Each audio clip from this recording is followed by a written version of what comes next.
Is this one of the largest ever unsolved kidnappings, as 43 Mexican students disappeared?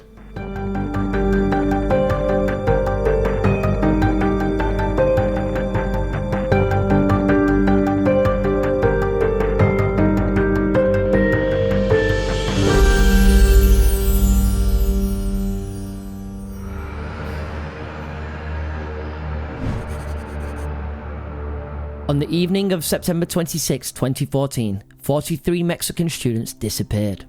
They all belonged to an all-male teacher training college in Ayotzinapa, Mexico. The teacher training college was very left-wing, and the students would regularly partake in many protests. On the day of their disappearance, 100 of these students decided to travel to a nearby town, Iguala, to hire some buses for a protest in Mexico City. At the time, it was common for students to hijack buses and return them after protests, or to strike deals about using the buses to get from point A to point B. The government wouldn't fund such a program, and so it was left to the negotiations between individuals and bus drivers to strike a deal, which is what the students did. The protests they were wanting to go to focused on the discriminatory hiring of teachers, as a new law required teachers to take standardized tests. The students also planned to raise money for a trip to Mexico City, where they were planning to commemorate the anniversary of the 1986 massacre, where many students were killed. And so on September 26, 2014, at around 6 p.m, more than 100 of the students traveled to Iguala to hijack some buses for the march in Mexico City. The students commandeered some of the buses, and at 9 p.m, they tried to drive out of the city, but were soon cut off by the police. The reports and accounts of what happened vary, but the most agreed upon version is the police blocked the students at an intersection. Some students managed to escape from the bus, and most tried to fight the police by throwing rocks at them and their trucks. In retaliation, the police sent out some warning shots and then proceeded to shoot at the students. One student, Aldo Gutierrez, was shot brain dead, whilst the rest tried to run away and hide behind the bus. 2 more were injured, and eventually around 30 students were rounded up by the police and driven to an undisclosed location. No one has heard from them since. One of the students who survived this attack retold his story to a journalist. He said that the students were shouting and asking the police why they were shooting at them when they were unarmed. They couldn't understand why the police were acting this way.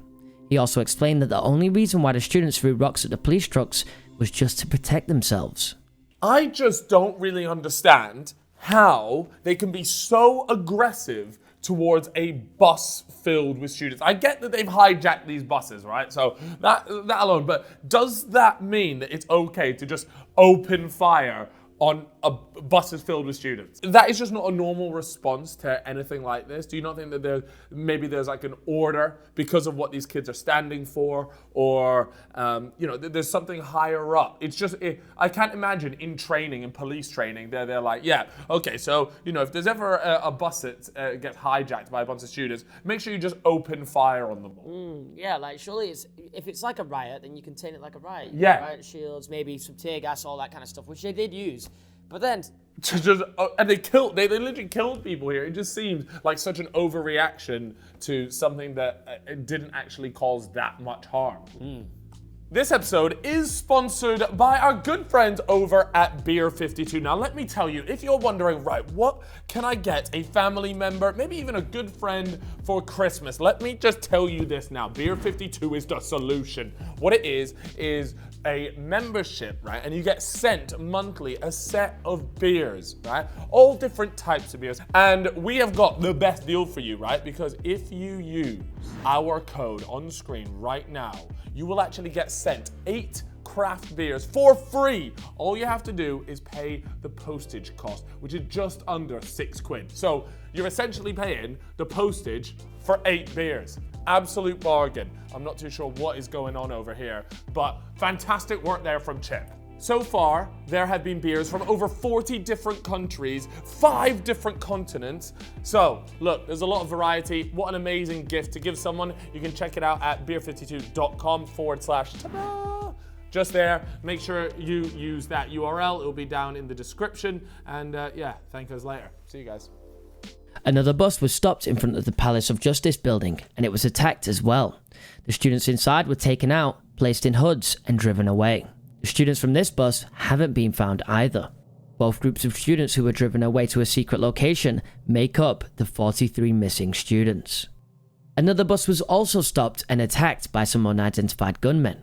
It is believed that this bus was mistaken for the students' bus, but the passengers inside were in fact high school football players.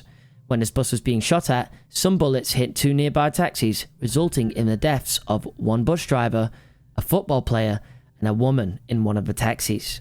The police kept stopping other buses throughout the night, but some of the other buses had already heard what had been happening and were prepared for the confrontation. Again, to just make things even more confusing is the fact that they hooded these students, You right? only do that when you don't want the person to find out where they're being taken. Exactly. So why in any scenario would this be a normal thing for police to do? I've personally never even seen police do it. The only time I've ever seen that happen is like one in movies, or two if it's like a terrorist, like you said, being taken to a secret location. Yeah, I don't understand how the police could get away with this. Like, it's got me thinking that it can't be the police. Maybe it's imposters. That's what I was thinking. That's These a are a bunch of vibe. people dressed up as police, like the cartel dressed up as police. But with all this happening, surely the real police would clock and come over and be like, Yeah. yeah, it's not right. This ain't right. Unless these police are dodgy. But they had a massive mess up with this innocent bus. Could you imagine just being like normal football players just on a getting bus shot at. and you're just getting shot at and people died. Innocent people literally died here that had nothing to do with it, all because of mistaken identity. Like, that has got to be one of the most colossal fuck-ups of all time, and a prime example why there's just no need for this level of aggression over some hijacked buses. Facts. Journalists, human rights reporters, and students gathered around the areas of the bus accidents and surrounded the area to protect it and ensure that evidence wouldn't be tampered with. Not long after, 2 vehicles came and shot at everyone who was there. 2 students were killed in the shootout. By the end of all the shootings, 6 people were shot, 25 were injured, and 43 were kidnapped. The next morning, the body of Julio Cesar Mondragon was found on a patch of dirt. He seemed to have been violently tortured and ultimately died due to brain injuries. The brutality which was done to his body led many to believe that gangs were involved. The disappearance of 43 students drew international condemnation and worldwide attention. 280 police officers were questioned and 22 were arrested and sent to a maximum security prison in Tepic. Although there were many other cases and crimes that were occurring in Mexico, this case became popular as many saw it as proof of collusion between organized crime and police. This story is absolutely fascinating. It's time to go through some of the theories. On the day of the attacks, the mayor's wife was scheduled to make a speech where she would try to gain support in succeeding her husband as mayor in 2015. According to some reports, the students were planning to bombard and crash the conference and the after party, and for that reason, the mayor and his wife ordered the shooting. In Mayor Abarca's interrogation in 2014, he claimed he was at a conference and then an after party at the time of the incidents and so couldn't have been responsible. He claimed he gave the police orders to think and not to fall victim to provocations once he heard of the attacks. He refused to resign and stated he would cooperate if he was further investigated. Other party members and political counterparties asked him to resign, and on September 30th, he took a 30-day leave of absence. When federal agents arrived at his home to question him, he was nowhere to be found, and thus they raided his home. He was believed to have left with his wife and children and to be hiding somewhere in Mexico. He was accused of participating in a torture and murder of a political activist a year into his term, hinting at the fact that he wasn't a clean, straight-up mayor. His wife Maria was the sister of gang members from the Beltran-Leyva cartel. The family was claimed to have a monetary incentive. Maria was said to be the main and chief operator of the criminal activities conducted by the gangs, and that she would receive 2 to 3 million pesos as a bribe. October 22nd, the government stated that Abarca and his wife were the masterminds of the kidnapping, and found that a local cartel was paying the police force $45,000 a month to keep them on the cartel payroll. Ultimately, the mayor, his family, and the police chief all fled as fugitives. On 4th November 2014, Abarca was arrested with his wife in Mexico City. Abarca was sent to a maximum security prison for pending homicide charges, organized crime, and forced disappearance charges. His wife was sent to the Federal Social Readaptation Center. The mayor and his wife are just so obviously involved somehow here. In these sort of places, right, the cartel are no joke, right? And it is pretty much common knowledge that a lot of the time they have a bunch of these police, the police on their payroll, so they can just control anything that happens. And more importantly, a lot of the time, the mayor is in their pocket as well. Yeah. And the fact that he disappeared, right? He ran away, he was asked to resign, all this sort of That's stuff. obviously a very dodgy sign. Yeah. The fact that he's run away is just so obviously guilty. He's involved in some way, but I definitely think there's more to it. They've made it seem like it's his fault, but really it's the cartel. Yeah, he's the scapegoat. Yeah, exactly. And I think that's probably what's happened here. But look, he's definitely a corrupt mayor here, so there's definitely blood on his hands as well. On October 18th, the gang leader of United Warriors was arrested. The theory that many push forward is that the United Warriors believe the students to have been part of a rival gang, or that they did something to anger the United Warriors and so they were kidnapped. The United Warriors are known for kidnapping, extortion, and drug trafficking, and so they fit perfectly with this theory. Iguala is a hub for drugs and heroin, and there were rumours that drugs could have been transported to the US. Some asked whether the students may have hijacked a bus filled with heroin which could have been the United Warriors. The Attorney General himself said that the police handed the students to a local drug gang and then killed them and burned their remains. This coincided with the arrest of some gang members who spoke to the police and told them how the students were taken out of the truck and were shot dead. They were thrown into a pit with other rubbish and were set on fire, and the fire lasted from midnight to 3 p.m. They then went on to cool the ashes and filled them into 8 plastic bags, smashed the bones and threw them into the river. In October in 2014, many mass graves were found and searched, but no remains belonged to any of the 43 missing students. In September 2015, a 6-month independent investigation was released by the Inter-American Commission on Human Rights, and it concluded that the theory where students were killed in a dump was scientifically impossible given the setting's conditions. They stated that if the bodies were really burned, then the fire could have been seen from miles away and would have also started a forest fire. But their findings were met with controversy, and some claimed it was possible. In January 2021, an alleged drug gang member said that soldiers had held and interrogated the students before handing them over to the United Warriors gang. The Interior Department confirmed its testimony and said it was part of the case file and would bring charges to whoever leads them. This theory is really interesting, and the reason why I say this is because I like this because we actually understand like what happened to these students, right? It's quite clear that they definitely didn't all just run into the hills and then disappear and only a couple survived. Like these students were definitely rounded up, taken somewhere, and they were, whether the police themselves handed them off to the cartel or whatever it was, something dodgy happened. And the fact that they're talking about how, they were killed, they were put in bags in a river, they were definitely killed. I mean, I just don't see any other theory making sense that they've run away into the wild and just disappeared. That doesn't run.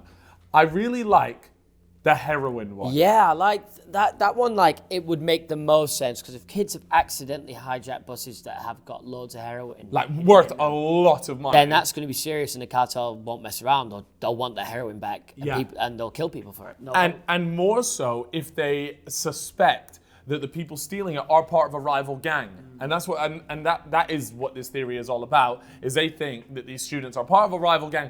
And I'm not too sure if I agree with that part, because I just don't think that all these students would genuinely be part of a rival gang and they're actually secretly stealing all heroin. Students, all doing the same kind of course. Like that, it's just not they're happening. not all going to be part of the same gang. Exactly.